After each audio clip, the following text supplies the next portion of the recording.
Қайырлы күн, құрметті әріптестер. Бүгінгі сессиямызға және де конференцияға қош келдіңіздер. Бүгінгі сессиямыздың тақырыбы. Distinguished guests, welcome to our conference. Today we are going to be joined by Martin Berder, the representative of the Brilliant Schools. Martin is both a teacher, a musician, a sportsman, an athlete.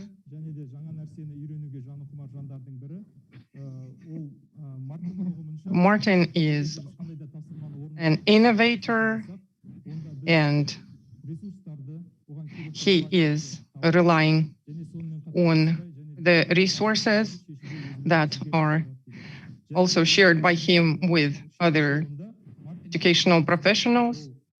And today we're looking forward to Martin's presentation, and we are looking forward to a Q&A session where you can actually express your feedback.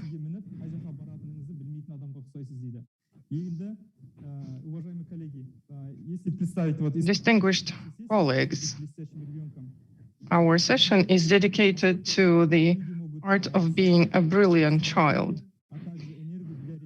It is dedicated to the creation of energy for yourself and the children. This session is about accumulating energy to exercise positive impact on themselves and the people around them. I'm very happy to introduce you to Kazakhstan audience, and the floor is yours. Wonderful. Thank you so much. Thank you. So I just want you to think back to your schooling, back to any education, back to any lecture where you had your life changed. What was that lecture for you? For me, I want you to imagine me at 18 years old. I've got hair. I'm sitting with a bunch of young people who have no idea what they're doing. And I sat in this first psychology lecture that I had. And I started to hear about attachment theory, stages of development, how the brain changes subtly over time, but also how the brain changes with everything that we learn, how that in one learning, the brain changes 120 times. And it's that repetition over and over and over that allows this incredible thing that's between our ears to thrive, to flourish, or to do the opposite. But I was hooked. I was absolutely hooked.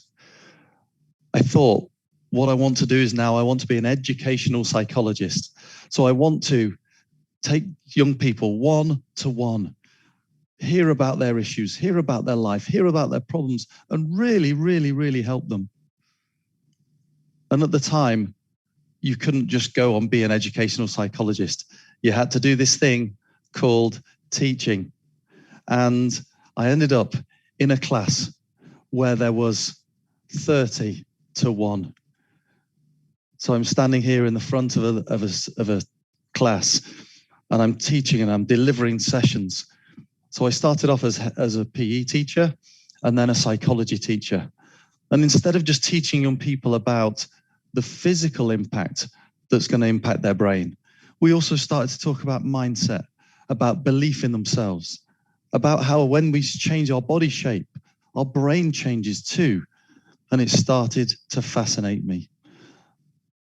I had this other thing that happened to me, which was something I pushed back on for a number of years, which is that 5 years ago, we had 2 kids.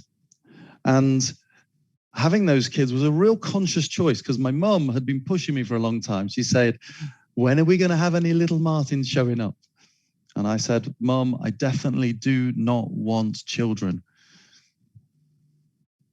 Until my wife and I made some really difficult decisions, which was, are we going to push and really enhance our careers, or are we going to have these young people in our lives? And then we made the decision to have 2. So now we're blessed. We're really, really blessed to have 2 young people in our lives. But the thing for me is, when I was starting in that lecture, I didn't really know anything about psychology. And when I was starting as a parent, I didn't know anything about being a parent. which meant that I had to go and learn hugely. If I wanted to be the best dad in the world, what did I have to do? If I wanted to be the best teacher in the world, what did I have to learn? How did I have to go about my craft? How did I have to learn different skills? And that was brilliant for me. But the thing that came back to me again and again and again in both of those things, both of those parts of my life, was that we get one chance, just one chance to see these young people flourish. We get one chance to really, really help them.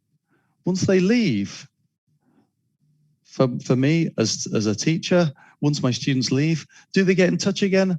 Occasionally, they'll drop me an email saying, how's it going? But the thing that I want us to take away from this session is that how we can empower them in the time that they're with us is profound. And there was this study done by Nuffield. And one of the things they wanted to find out was this. They asked loads and loads of young people at school, and they wanted to know the answer to this one question, which is, what do you love about school? And I know what you're thinking, because I was thinking it too.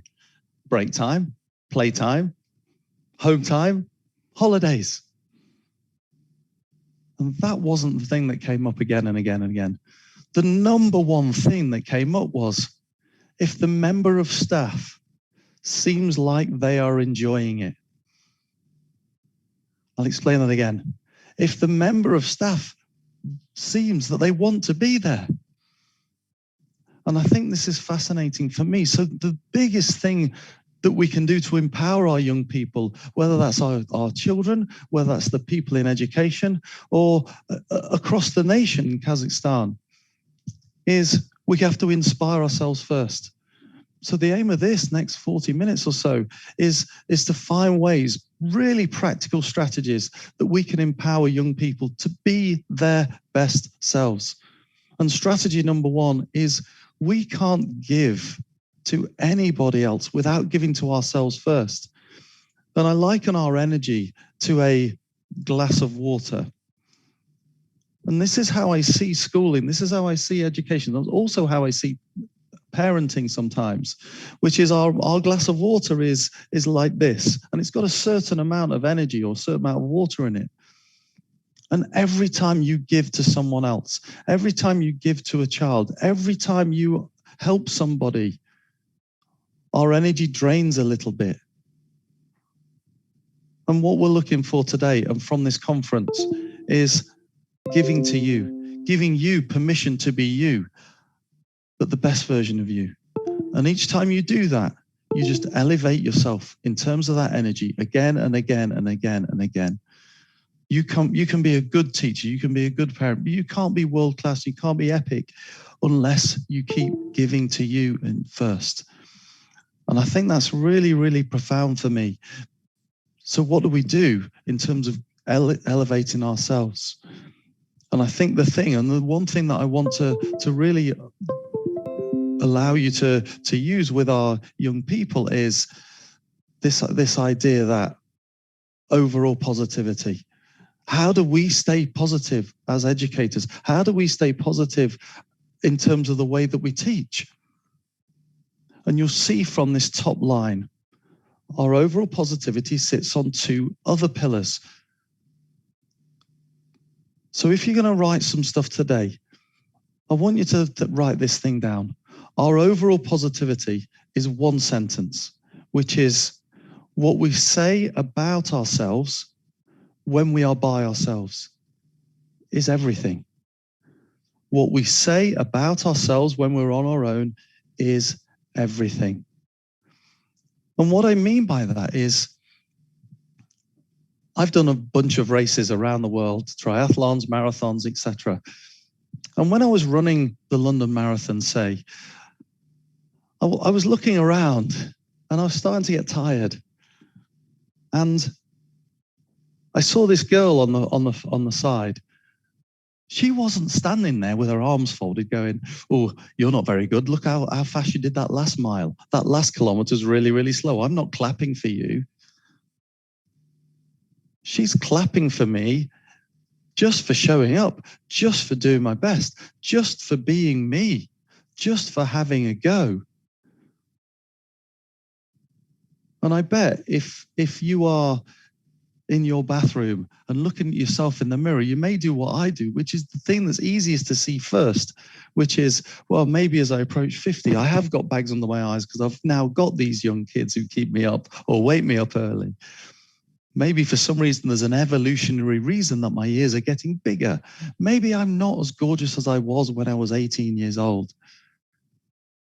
But what still do I do to up-level me? Maybe still there are great things about me which I forget. Maybe there are ways that I can celebrate that. So one of the things that I've got on today is this t-shirt. And on the t-shirt it says, "Be beautiful." And it's one of our Art of Brilliance t-shirts. And one of the things about that is it's a reminder for me that even me have got positive qualities. Even me has got ways that I'm helping the world. So the way we talk about ourselves when we're by ourselves, if I was to listen to the way that some people talk about themselves, and they put themselves down again and again and again, every time you talk, your brain is listening. And also, so is the people that you spend your time with. And what I mean by that is, if you're looking at the mirror and you're saying to yourself, well, look at this, look at this, look at this, and the negative things. If I was to walk into the room, or somebody that was going through some tough times, you'd turn around and really elevate them first. So what I want you to think about is, what do you do? What do you say to you to elevate you first? And you'll notice that that sits on two pillars. Pillar one is the peace pillar. So what I was fascinated by was how happy people are. So I asked this question to thousands and thousands of people when I was presenting. What are the things that make you happy? And the number one thing that came back to me was when I've just got some peace, when I feel grateful, when I feel content.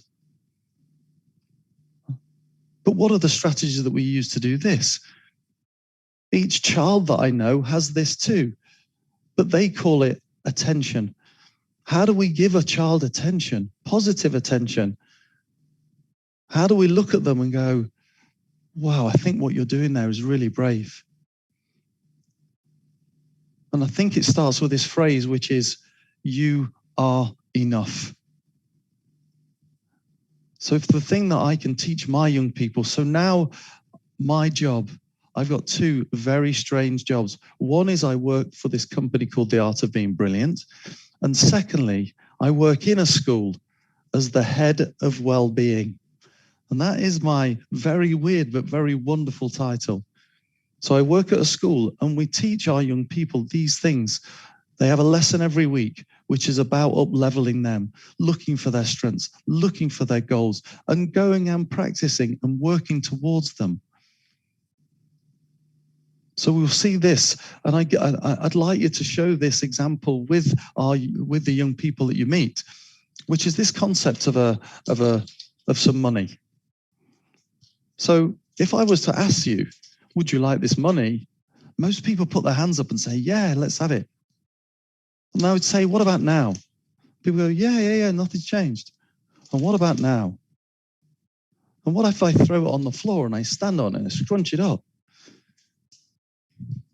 People say, of course, because the money hasn't changed. The value hasn't changed in this. But what a lot of people do is think that their value drops down.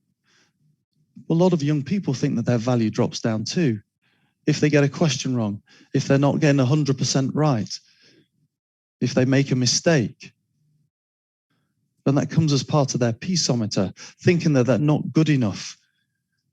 This money doesn't change value. In fact, actually, if we invest it wisely, we can increase the value. And that's what I see in you guys. How are you increasing the value of those young people? But it starts with this phrase, I am enough. And you'll see people that don't have this. My mother-in-law, for instance, she has this idea where if I say to her, oh, you look well dressed today. She'll say, oh no, it's an old top. It's got a hole in it. It's got from a cheap store.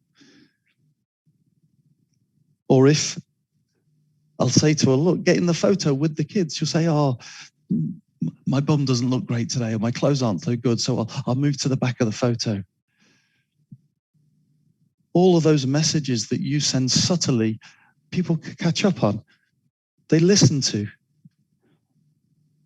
So what we talk about beauty, what we talk about ourselves, they listen to, and they're going to learn those messages. So where are you on that peace pillar? You are one which is, oh, I feel totally calm and totally content, and I know how to build that up. Maybe I do exercise. Maybe I do sleep really well. Maybe I've got a sleep routine. Or maybe I'm tearing my hair out at the bottom. Me, not you, of that peace pillar. And you see the second pillar, which is the pillar of progress. And this pillar of progress is saying this: there is an innate part of every human to get good at stuff. So you see kids, they'll learn to ride a bike. They'll fall over, they'll fall over, they'll fall over again. We don't say to them, you're rubbish at this spiking stuff. You should just give up. We just keep going and keep going. There's a part of being a human being which is about mastery. So what are you working on? How are you on the progressometer? What are your biggest challenges at school, at work, at home? And when we start to show young people, wow, this is the thing that I'm working on, they go, but you're an adult. You're not very good at this.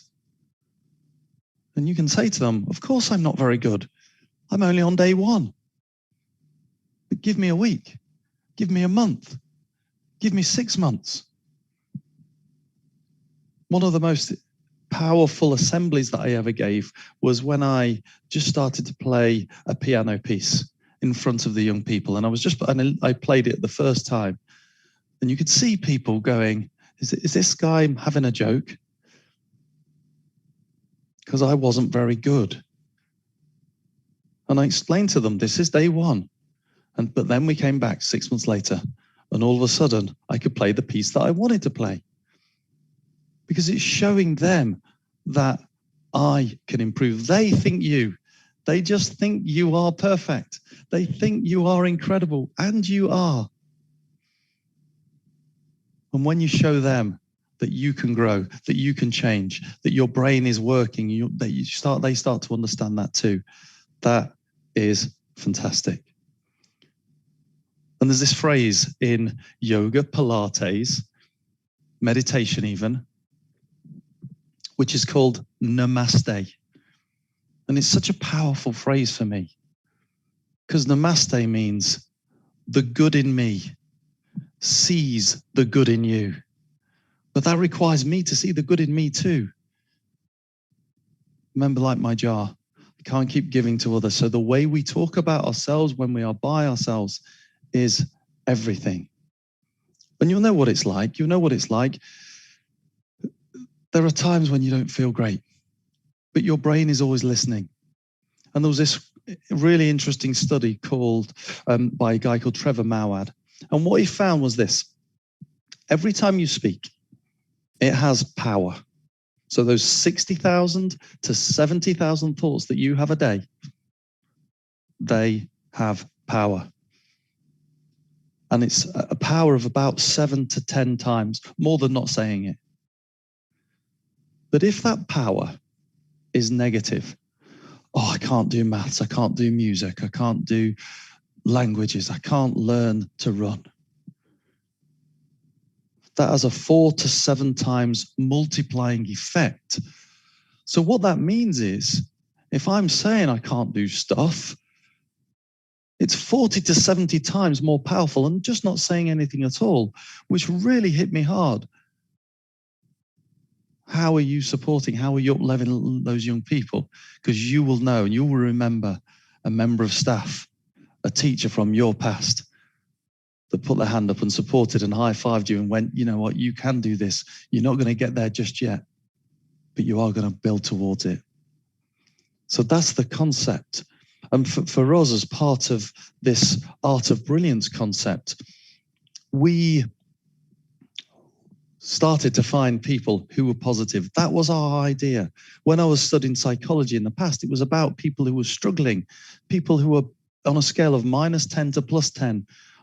It was about a -5 or lower. People who were struggling with their mental health, people who were struggling with their eating, etc.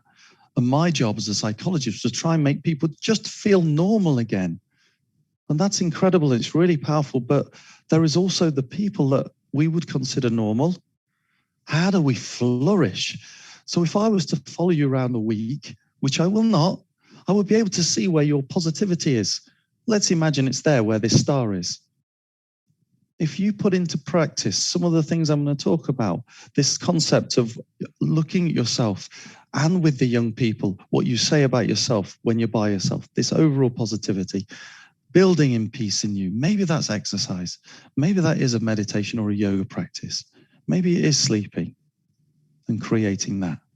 And also knowing where you want to go, knowing what direction you're setting yourself on, then maybe your positivity just can move up again and again and again.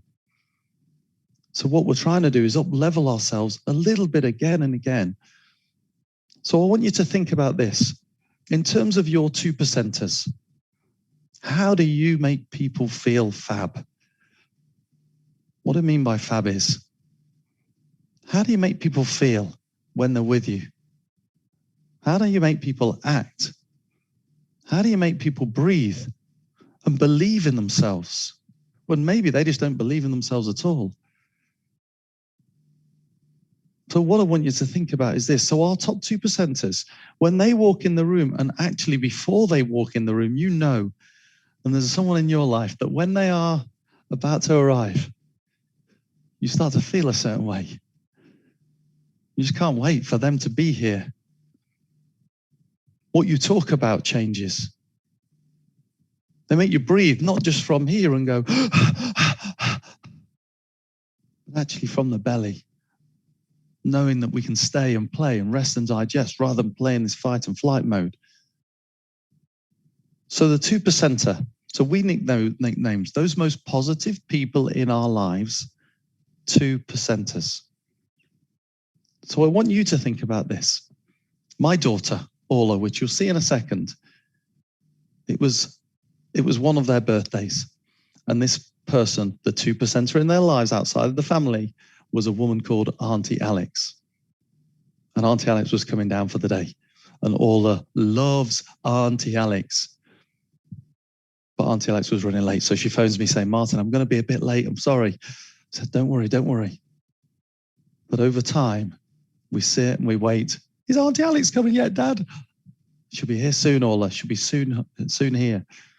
And all of a sudden, there's this knock on the door. And I say 3 words which send this young human being, this little legend, into a frenzy. Who is it? And she runs. She's running. Oh, Dad, guess who's here? It's Auntie Alex. Isn't it amazing? Wow, I can't believe it. I can't believe Auntie Alex is here. My question to you is this. How do you think Auntie Alex walks through that door? Does she whinge and moan about how her day's been so far? Does she whinge and moan about how much work she's got to do or what the traffic is like? No. She meets Orla at her level and she says to her, tell me what you've been working on. Isn't it great for me to see you? And when she responds like this, Orla feels the same.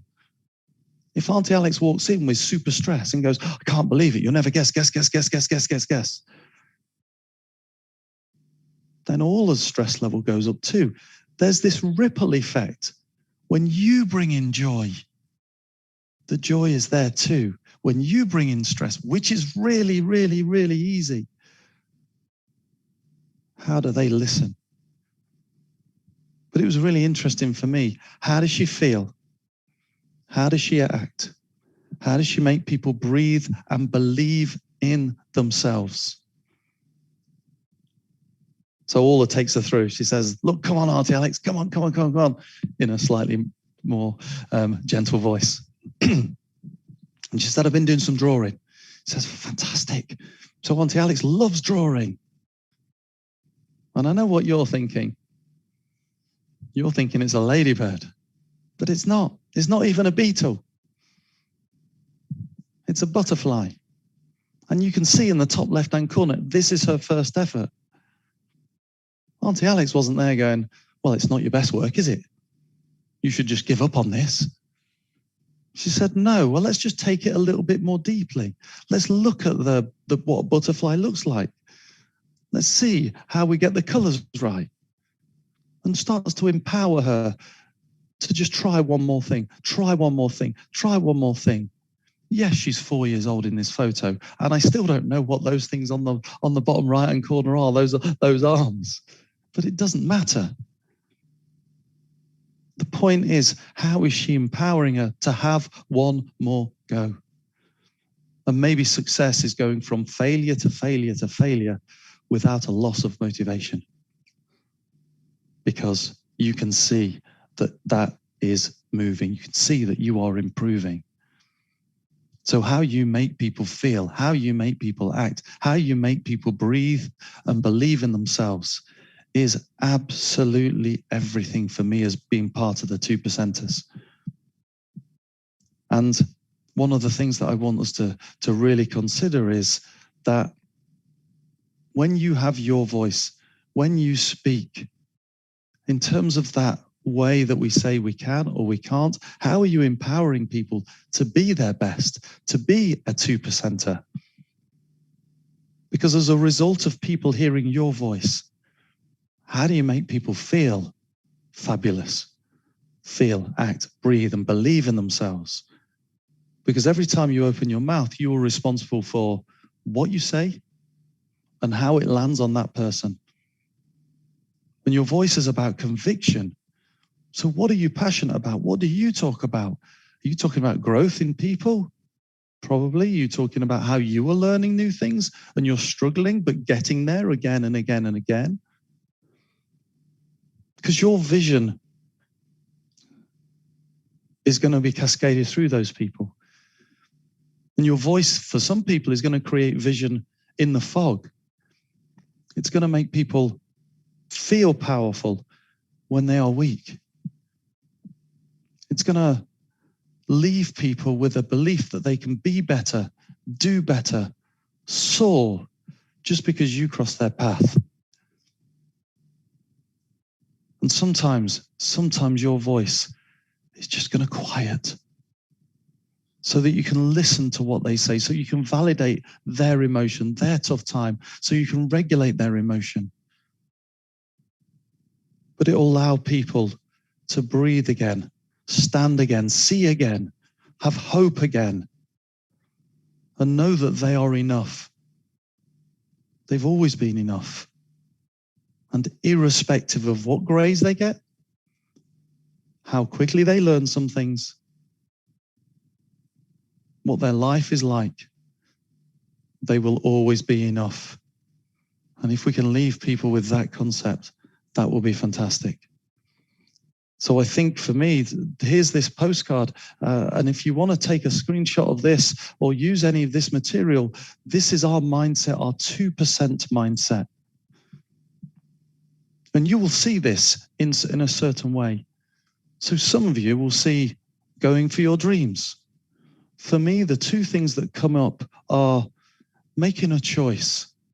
Making a choice to be as positive as the situation allows you to be. Not irrational optimism, not, oh, it's all going to work out when it actually probably won't. But making a choice to be as positive as the situation allows you to be. And the second thing that comes up to me whenever I'm thinking about empowering young people is act in spite of fear. There was a really interesting study done by Guy, I can't remember his name, it'll come to me. And what he found was Guy Claxton, the average questions that a young person will ask to their teacher in 1 month in the UK. So it may be different where you are, but the average question that people will ask outside of, can I go to the bathroom? What time is it? How long till break time, home time, play time? Was 5 questions a month. So if the most powerful person in a classroom is you, how do we allow young people, how do we encourage them to ask questions, to take risks, to act in spite of fear? So I want you to really understand this one belief, which is that you will be rewarded with effort. You may not get it quite right now, but if we have this big belief, which is you will be rewarded with effort. And therefore, what does mistake mean?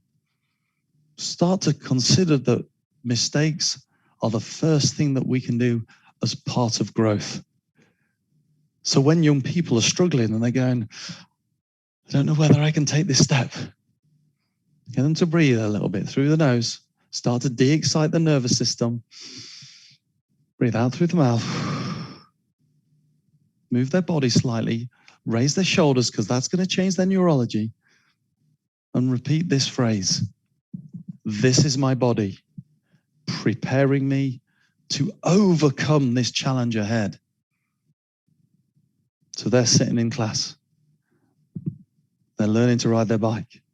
This is my body preparing me to do some legendary stuff, to overcome the challenge. So what I want you to do, this is your homework, which is this. I want you to just take 30 seconds and to jot down who your 2%ers are. People that when they walk into the room or before they're there, they make you feel a certain way, act a certain way, breathe and believe in themselves a certain way. Who are they for you? So just spend 30 seconds. The first people you think about are probably the right ones.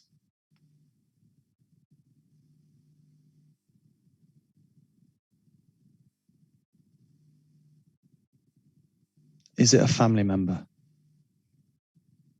Is it someone you work with?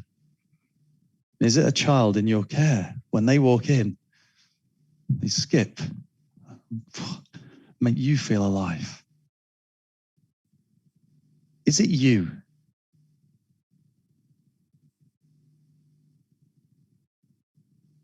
So one of the things that I want you to think about when you wake up in the morning, are you going to play for Team 2% today? Are you going to go for your dreams? Are you going to act in spite of fear? Are you going to make a choice to be as positive as the situation allows you to be? Are you going to try and get the most out of today? And this one concept by Marcel Lasada was interesting for me because when I first started teaching, I was rubbish. I had classes which were running all over the place. They wouldn't listen. They wouldn't do any home learning. They wouldn't empower themselves. And this number really, really helped me. And you'll notice it says roughly 3-to-1. And it's a ratio of how positive to negative that you have to be for relationships to survive. So if you say 3 bits of positive things about somebody else to 1 negative, then your relationship is going to survive. What we notice with relationships, marriages, for instance, is if you go 1-to-1, 1 bit of positive, 1 bit of catching someone doing good stuff and telling them, but also 1 bit of criticism or not so good stuff, marriages go down the drain. So 3-to-1 for a relationship to survive. So 3 bits. This is what I see. The way that you've done this has been really brilliant. If we are working with young people, the brain isn't as adaptive. It's not as resilient as ours. So the magic number is 8-to-1. And you may be saying, well, how do I navigate that with 20 people in a class or with our whole society? Well, this is what I used to do in school. And you can apply it wherever you are and in your situation. which is this. I'd phone up a parent and I'd say, is this Alidar's parents? And they would say, yes. What's he done wrong this time? I'd say, he's just been brilliant. You can see that he's been so brave, the way he's helped somebody else. He's asked 4 questions this day already. He's helped somebody else, put away some things and really helped. He was really kind to somebody else.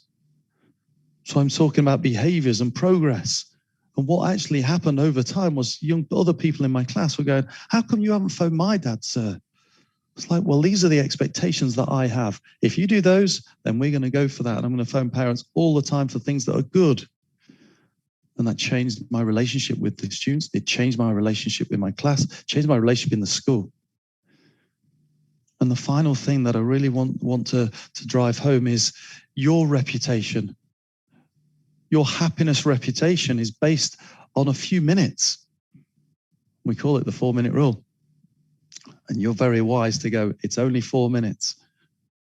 So what I want you to think about, and I don't know if you know this company called Balfour Beatty. It's an international construction company, which is how I was raised in a construction society.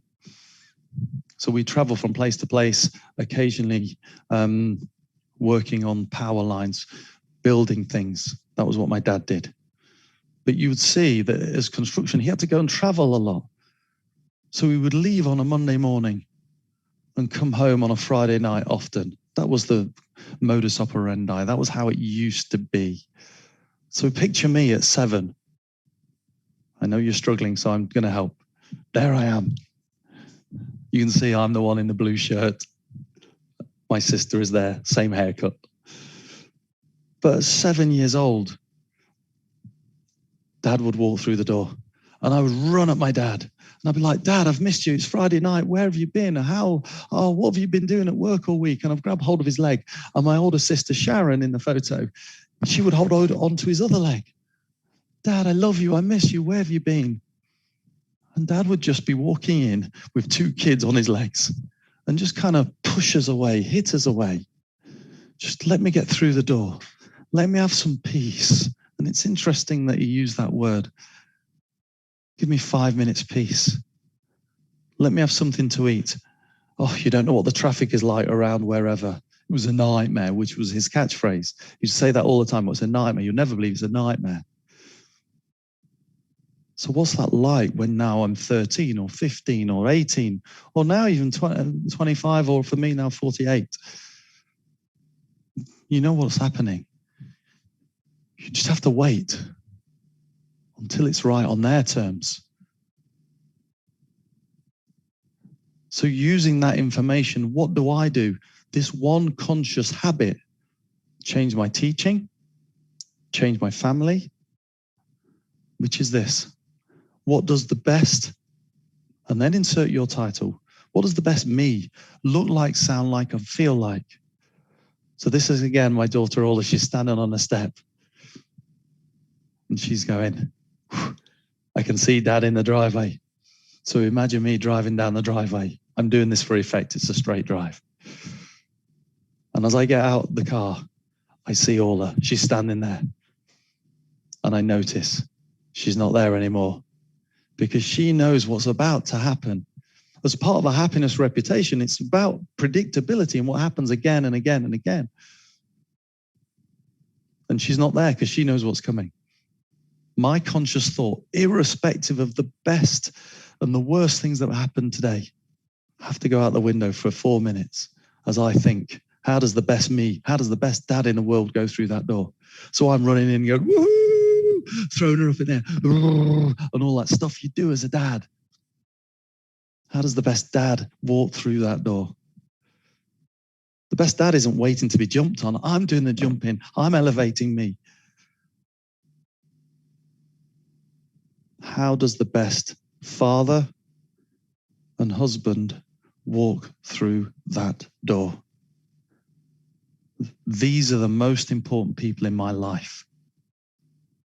And if I can't do that for 4 minutes, what does that say about me? And what does that say about my relationship with my wife and my family? And it's not just at home that you can do this. Every time you walk into class, how does the best teacher walk in? How does the best head teacher walk in? How does the best friend answer the phone? How do we empower ourselves? How do we make that conscious choice to go, which version of me is showing up today? Am I showing up at team 2%? Or am I showing up with low energy? And now we know we have this concept of moving back into more normal times. We've got these incredible conferences again and again and again. But we may not know that we'll see people again in the future. So instead of just the 4-minute here, the first 4 minutes, I encourage you to think about the last 4 minutes as well. How are you leaving people with a legacy? And I think it's interesting we use this concept of legacy. I know that you all want to make a difference, to empower young people to be the best version of themselves. But it starts with today. It starts with today. The legacy will happen, and you'll remember back fondly to a member of staff, to someone, an adult that's really been a role model, a powerful role model in your life. And similarly, they will do that for you if you apply some of these things. And I want you to leave you with this quote, which I think is incredible about how young people survive, thrive, and flourish in the world. It's about success. And you'll see the first bit, which is to laugh often. Because we know when I walk in, I'm smiling, and you walk in and you're smiling at me, that gets rippled to me and back. But the bit for me is the last couple of phrases. To leave the world a better place. So that when I'm not here anymore, that I know that the world is better as a result of me being here. To know that even one life has breathed easier. And I know all the great work that you guys are doing. So when you are leaving your legacy of relationships and of positivity and of growth, then what's that like? And today, and all of these conferences are about information giving and trialing new stuff. But what I want you to consider is this is the first step. This is the first step in the road. What I want you to do is move from information to transformation. And sometimes those small things have massive, massive impact. So your homework, as I said, you've written down your 2%ers. What would it be like if you told them? And then that cascaded again and again and again. So step one, can you empower you to be the best version of you? And in that way, you will empower the rest of your people that you spend time with to be the best version of them. Thank you so much for listening. What a great place to be. Thank you so much for showing up. Thank you. Martin, for information, for useful information and call for transformation. And we have a lot of comments and feedback from the audience. Let me read some. We are almost running out of time. So there is a question from Kamshat Maratova. She is asking, Martin, did I get it right that being too positive can also prevent us from raising a brilliant student? It's a great question. The answer is yes. What I want us to consider is this idea of rational positivity and irrational positivity. So if you get into a car and you don't put the seatbelt on, sometimes irrational optimists think that they can change the internal world. That's all we can do. So if I am too positive, I make mistakes again. What I'm looking for is rational optimism, being as positive as the situation allows you to be. Not if someone comes in and they've had a really bad day, oh, it'll be all right. Not jazz hands. It's not jazz hands every day. And it doesn't mean to say that you'll never get angry. It doesn't mean to say you'll never get cross. It never mean to never get sad. All of those emotions are really, really, really powerful. So starting with this concept, being as positive as the situation allows you to be. If someone is hurt, they need to have that hurt. That's a brilliant question. Okay, and we are almost running out of time, and I just read two comments that Ирина Исаева. Идеальный ребенок будет тогда, когда лучшие его качества будет развивать родитель. A brilliant child is raised by the parents and pedagogues when they empower the best qualities in self. And you must show your own success, demonstrate your own success for your children to be successful. To summarize, what three things would you suggest to teachers, to this audience, to do right after this session to be better version of themselves? Just three things, perhaps. Okay, from you. nice and quickly. Firstly, to know that you are enough, to understand that the voice is always listening, the brain is always listening. Practice the 2% mindset, which is going for your dreams, that postcard, acting in spite of fear, and knowing that each time that you are trying something new, that you will be rewarded with effort. Okay, again, thank you from Anais, from Kazakhstani teachers and educators. Good luck and hope to see you. And to you, thank you so much for what you do. It is life-changing. Құрметті әріптестер, осымен сессиямыз аяқталды. Distinguished colleagues, we are wrapping up our session. We will resume after the lunch break. Please come back. Goodbye.